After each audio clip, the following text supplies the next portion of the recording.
I guess मेरे ख्याल से इंडिया की हिस्ट्री में Today we are with Mr. Deepak. Mr. Deepak Sangvi. Mr. Deepak Sangvi. Mr. Deepak Sangvi, owner and managing director, Nilons Enterprises Private Limited. Nilons today is the largest producer of pickles in India.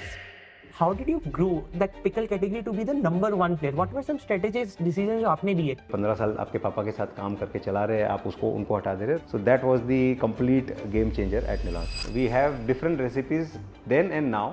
कहानियाँ बिकती है, किरदार नहीं. एक दिन किरदार इतना बड़ा हो जाता है कि वो कहानियाँ भी बेच लेता है. इंडिया में कौन कौन से ऐसे ब्रांड्स हैं जो आपकी टूटी फ्रूटी इस्तेमाल करते हैं? इंटरेस्टिंगली मेरे पास एक प्रोडक्ट ऐसा है जो इंडियन डेस्पेरो के लिए नहीं है, पूरे दुनिया के लिए, which is then you start to believe कि अब इससे बुरा क्या हो सकता है. 3.5-4 months I lost my father. That's the time where you start to think अब यहाँ से अच्छा क्या हो सकता है. अगर आज कोई 8 करोड़ रुपए का बिजनेस चला रहा है, कितने का भी चला रहा है, उसको 10 गुना कैसे करा आपने? कभी कभी लगता है अपुन ही भगवान है.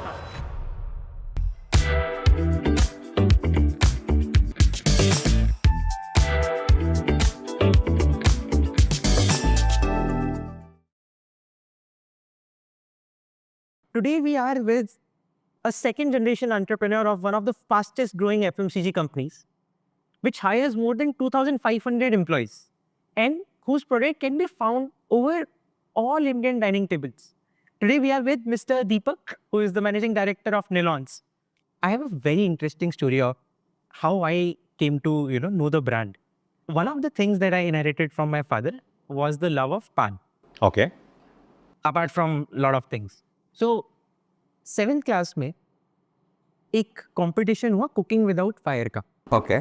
अब उसमें कुछ ना कुछ बनाना था. कुछ लोग भेल बनाते थे, कुछ लोग कुछ भी विदाउट फायर पे बनाते थे. मेरे दिमाग में है मैं बनाऊंगा पान. रात में हम पान खाने जाते थे तो मैं दुकान पे गया, मेरे को पान के सामान चाहिए थे, तो हमने जितना भी गुलकंद आता है, कुछ घर से था, कुछ ले लिया. अब मेरे को लगा कि मैं टूटी फ्रूटी लूंगा, मैं चेरी लेता हूँ. Right. अब मैं चेरी लेने गया तो एक पान की दुकान पे मैंने चेरी ऐसी चख ली. Right. मेरे को वो चेरी लगी खट्टी. मेरे पापा को बोला ये तो मैं नहीं डालूंगा, मेरे को चाहिए मीठी, ये खट्टी अच्छी नहीं लगी. Right. तो फिर हम दूसरी तीसरी पान की दुकान पे गए जिसपे हम नहीं खाते थे, उस पे गए तो फिर मेरे को वहां पर उन्होंने दिया निलॉन्स की चेरी का पैकेट जो थी बिल्कुल मीठी. और उसके बाद आई वाज लाइक मैं जब भी चेरी खाऊंगा मैं निलॉन्स की खाऊंगा. 7th क्लास में I got to know about this brand. Lovely. तब से I knew Nilons and I have been a genuine lover of a brand because of that product. But while growing up, I'm sure you must have heard so many stories about the brand. Right. About the journey of building Nilons. Right. 1962. Right. So, what were certain stories which shaped you as a person? जो आपने अपनी childhood में सुनी थी? उस story से start करते हैं जो शायद से बहुत ज़्यादा हमने बात नहीं करी है आज तक, है शायद से this could be the first time I will be speaking on the public platform. So the story is I am the only son in the family. Small village, उस विलेज के हम लार्जेस्ट एम्प्लॉयर, उस village के हम largest land holder for agriculture. And I was born on 23rd August 1977. And it was a celebration in the village because जो I was born और kind of शहर के जो ज़मींदार है उनके यहाँ बेटा पैदा हुआ है तो हर घर में मिठाई जा रही है. After 3rd month of that we had, उस समय था the Dutta Samant strike days. So somebody of those Dutta Samant gang and all reached to the village और हमारे यहाँ पे वर्कर्स को इनको बोला कि हम आपके वेजेस को XYZ करवा देंगे, ये वो करवा देंगे, तो स्टैंड बाय अस. सो वो सेलिब्रेशन जब पूरा गांव हमारे साथ था, within 3 months there was a strike that came in and bad strike. So उस स्ट्राइक का इंसिडेंस ऐसा है कि द वेरी सेम डे जब स्ट्राइक हुआ, ये हुआ, कभी लाइफ में देखा नहीं था. फैक्ट्री 10-15 साल पुरानी थी, हम लोग फार्मर्स थे, तो बड़े पापा और पापा घबरा गए क्या करना है, कैसे करना है. फिर वो वर्कर्स के जो लीडर जो बाहर से आए थे, जो बोले थे हम सपोर्ट करेंगे इसको, वो कुछ वर्कर्स से सब बात करके अपनी मांगे लेके आए कि वेजेस ये होना चाहिए, ये ऐसा टाइम होना चाहिए, ये चीज़ें होनी चाहिए. And may be in that half an hour 1 hour जो अंकल और फादर ने डिस्कस किया होगा, डिस्कस करके दे सेड कि okay we agree to these points, ख़त्म करो, स्टार्ट करते हैं. ठीक है. वो लीडर्स वर्कर के पास गए एंड दे फेल्ट यार हमने तो शायद से कम मांगा होगा, तो 1 घंटे में मान गए. And that they came back after an hour and said नहीं वर्कर्स तो और ये मांग रहे हैं. तो दैट वाज कि ये क्या है, हम तो मान गए तो ये तो और बढ़ा रहे हैं. बोले ठीक है हम सोच के बताते हैं. छोटा सा गांव है, 1 घंटे में पापा और बड़े पापा ने सामान अनपैक किया और गाड़ी लेके पहले तो बोले इस मौके से हटते हैं, सोचने का अंडर प्रेशर सोच नहीं पाएंगे, तो यहाँ से हटते फिर देखते क्या करना है। एंड उस डेज में वो स्ट्राइक 67 डेज चली और जो नारे लगने हैं संघवी हाय हाय से लेके जो गालियाँ देनी है, जो सब कुछ करना है जो स्ट्राइक में होता है वो हुआ। एंड उस समय क्योंकि स्ट्राइक्स पूरे देश में हो रही थी, देवर एक्सपर्ट लॉयर जो स्ट्राइक को हेल्प कर रहे थे, तो after 40-50 days of hearing all this frustration मेरे फादर का हो गया यार मुझे, हम किसान ही ठीक थे, ऐसा लग रहा है कि हम तो एम्प्लॉयमेंट क्रिएट कर रहे थे, हम तो बिजनेस क्रिएट कर रहे थे, अब तो ऐसा लग रहा है कि हम जुर्म कर रहे हैं लोगों के ऊपर। So I do not want to continue the industry any more. तो उन्होंने लॉयर से बात किया कि ऐसा ऐसा है। लॉयर ने ये कहा कि संघवी साहब इतना ही बोलूँगा कि जिस दिन ये स्ट्राइक ख़त्म होगी ना उसके 1 साल के अंदर आप दूसरी फैक्ट्री डालोगे, क्योंकि आप लाइफ में ये सब देख चुके होंगे कि उसके बाद अब आप कि इससे बुरा क्या हो सकता है, and from there you will grow. And exactly that happened within 1 year after the strike, and we did not bend and we said कि होगा तो कंपनी के टर्म्स पे ही होगा और ऐसा ही होगा, और जो लोगों ने ये बाकी सबके एम्प्लॉयमेंट के ऊपर तकलीफ ली है they will no more stay with the company, जो भी टर्म्स हुए वो राइट टर्म्स हुए। And within a year we open the second factory which is the Tutti Frutti factory.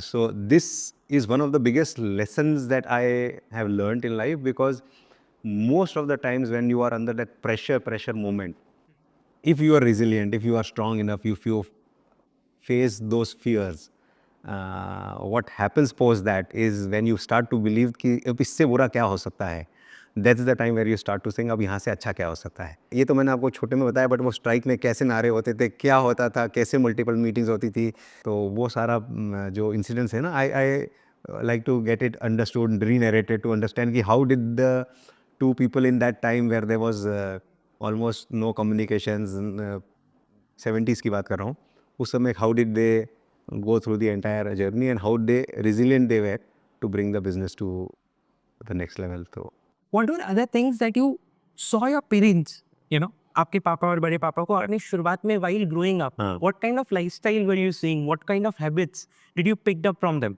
So one of the very important thing that I found or picked up from them, two things.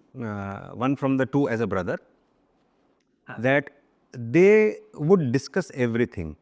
At the end of the day, whatever good, bad thing it was, they discussed. And though my uncle was never into, so very interesting, आज families में separations होते हैं, ये सारी चीज़ें होती है. My uncle was so visionary, वो बोले यार we want to be one, और जो separations होता है सब ज़मीन और धन के कारण ही होता है. सो व्हेन निलॉन्स बिकेम सक्सेसफुल, मैं 70s की बात कर रहा हूँ, 1970 का, उस समय बोल दिया we are one as a family, one house everything, but खेत की इनकम मेरी, बिजनेस की इनकम तेरी, तू उसको 10 गुना बढ़ाता है, तुझे कैसा खर्चा करना है तुम देखो, मुझे कैसा करना है मैं करता हूँ. तो they always stayed together as brothers, but they were never ever disturbance ever on money as a topic. So वो क्लैरिटी उस समय थी, और वो क्लैरिटी के साथ then they discussed everything almost, because though uncle was not involved anymore with the business because it was formally separated, but my father would go and speak, he would give his opinion. So when you have two people always discussing, one of the biggest learning is most of the time when you are on a sitting on a tiger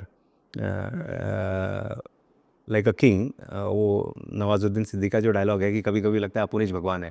So you take decisions without discussing with others, and you do not get a more holistic perspective.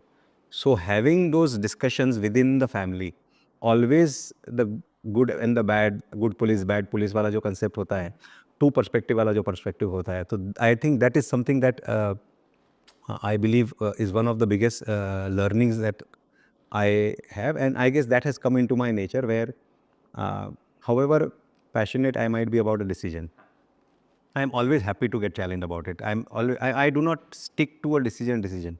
ये मेरा view है, but there are more views, and I'll always put it to the table. Now the दूसरे opinions low, and whatever is more right for that point in time, for that particular decision should be done. The second learning was which maybe I did not get as much in my personality, and I then realized why it's different. But My father was very, very